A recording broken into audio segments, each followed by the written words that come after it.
Hello friends, आप सभी लोग कैसे हैं। उम्मीद है कि सभी लोग खैरियत से होंगे। ये बेबी रबर प्लांट है। इसकी छोटी छोटी गोल गोल पत्तियों वाला ये पौधा होता है जो बहुत ही खूबसूरत लगता है।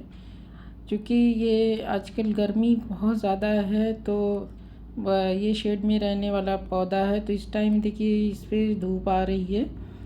मेरे यहाँ एक काम करती है, मैं उसी के शेड में रखती हूँ, लेकिन इस टाइम थोड़ा सा धूप आने लगती है शाम के टाइम, तो ये पत्तियाँ थोड़ी सी पीली पड़ गई हैं।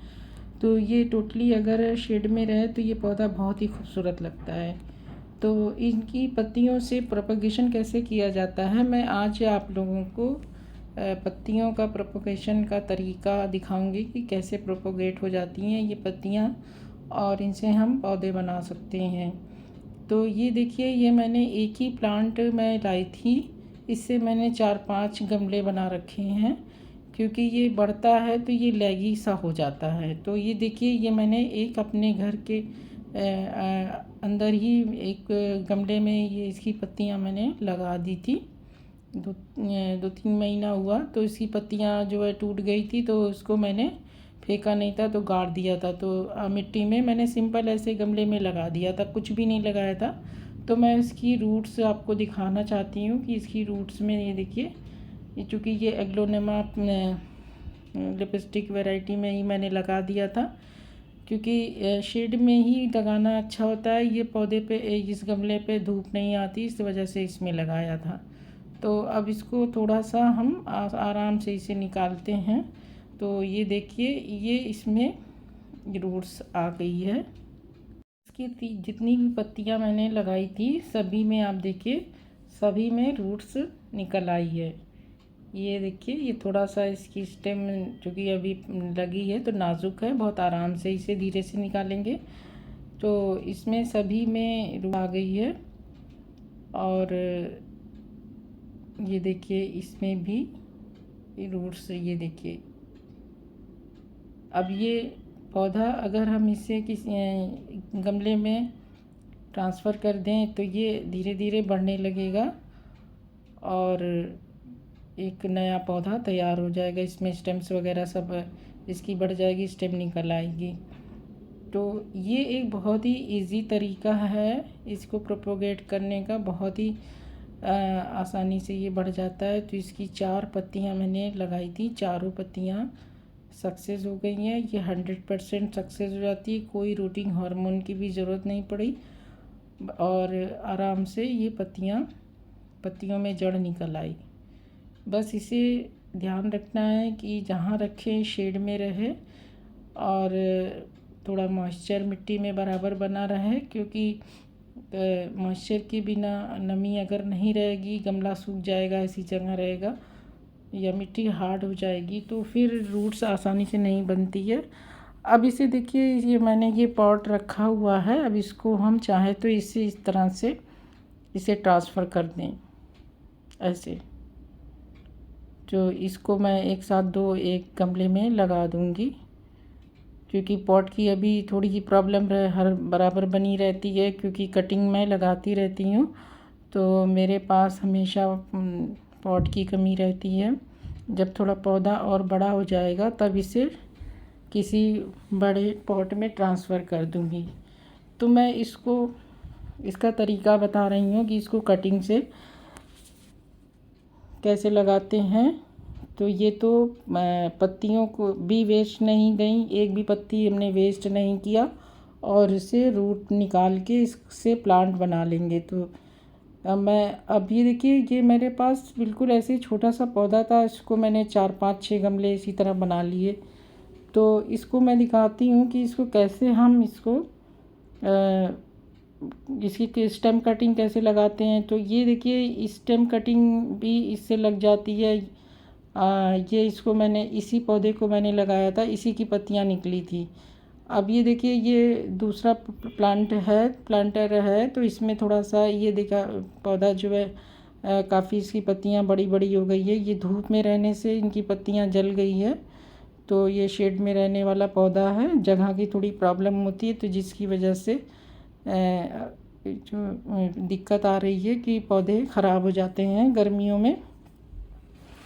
तो अब ये देखिए यहाँ से ये थोड़ा लैगी हो रहा है, तो इसको हम यहाँ से कट करेंगे। ये प्लांट मैंने देखा कि ये इसकी स्टेम्स बहुत तेज़ी से बढ़ती है और इतनी ज़्यादा बढ़ती है कि वो ज़मीन में गिरी जाती है, इसको सपोर्ट की ज़रूरत होती है। तो फिर ऐसे में इसको सबसे अच्छा है कि इसको कट कर दे, तो पौधा घना भी हो जाता है, साथ में एक नया पौधा भी तैयार हो जाता है। तो ये देखिए मैं यहाँ से इसे कट करूँगी। यहाँ नोड है, नोड्स के पास से यहाँ से ये कट कर देंगे।